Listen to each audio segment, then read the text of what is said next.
This you just have to see. For more than a year now, the right has been saying open everything, stop masks, open schools, open restaurants to full capacity. Look at all these left-wing doomers saying close everything forever. Just open it up. Now, of course, over time, if we started to vaccinate people, we've started to open things. But Joe Biden was going too slowly for them, or so they said. He wasn't doing enough. Biden keeps wearing his mask. He's going too slowly. Vaccinated people don't need masks. So last week, the CDC comes out and says, hey, we have more information about how effective these vaccines are. And they are so effective that vaccinated people don't really need masks, outdoors, indoors. But still, pay attention to state rules and pay attention to the rules of businesses that you're in. Great. Fox News and right wingers are thrilled, right? Wrong.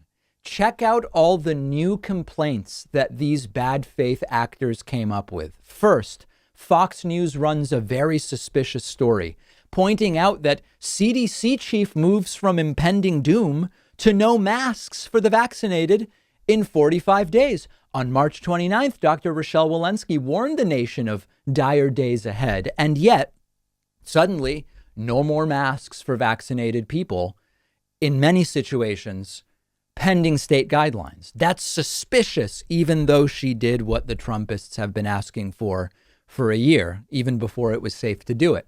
Totally bad faith, totally pathetic. Here's another one. After this announcement about masks from the CDC, Joe Biden also made a statement updating people on the new CDC guidance for masks. Fox News interviews Republican Senator Shelley Moore Capito from West Virginia.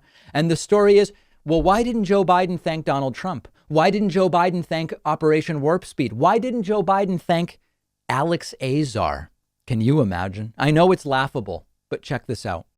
Were you struck by the fact that the president did not make a single mention of Operation Warp Speed? Whether it's Redfield or Azar or Giroir or President Trump, none of that came yesterday. How come? Well, I mean, I'm always one that wants to give credit where credit is warranted. And certainly Operation Warp Speed, President Trump put all of this into motion and President Biden has followed through on it. So the news isn't, look at the progress. What great news. Joe Biden and the CDC liberating people. The story is Biden said it, but he didn't thank Trump.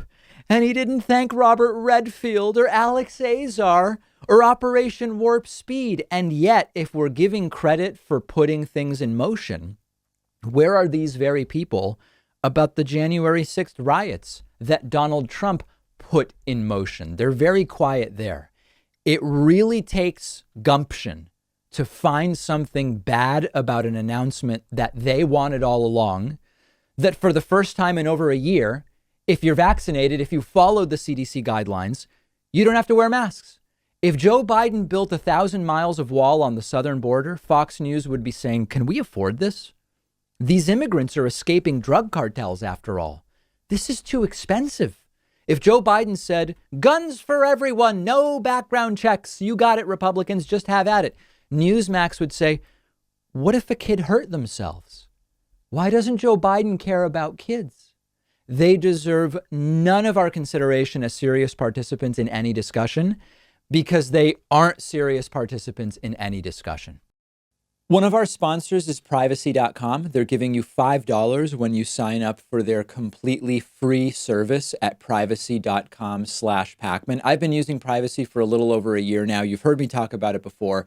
It's a lifesaver. And here's how it works. It takes just a couple of minutes to set up. Anytime you buy something online or on the phone, instead of actually using your real credit card number, the Privacy app and the browser plugin let you give each company a randomized virtual credit card number that you create out of thin air. It'll even autofill the card number with one click. And the payment is taken out of your checking account without the merchant ever knowing your real information. So this allows you to keep your banking information secure, but also to take control of your finances. You can create up to 12 of these virtual credit cards a month. You can set spending limits. You can freeze them. You can delete them anytime you want. So when you do this, it means you're not going to be charged when you don't want to be because you can destroy the virtual card number right after using it, which, for instance, I love using free trials because I know I won't be charged when the trial is over if I use a virtual credit card number. You're keeping your identity private. by not telling companies who you are. You're keeping your bank or credit card info protected against data breaches and identity theft, and it's free.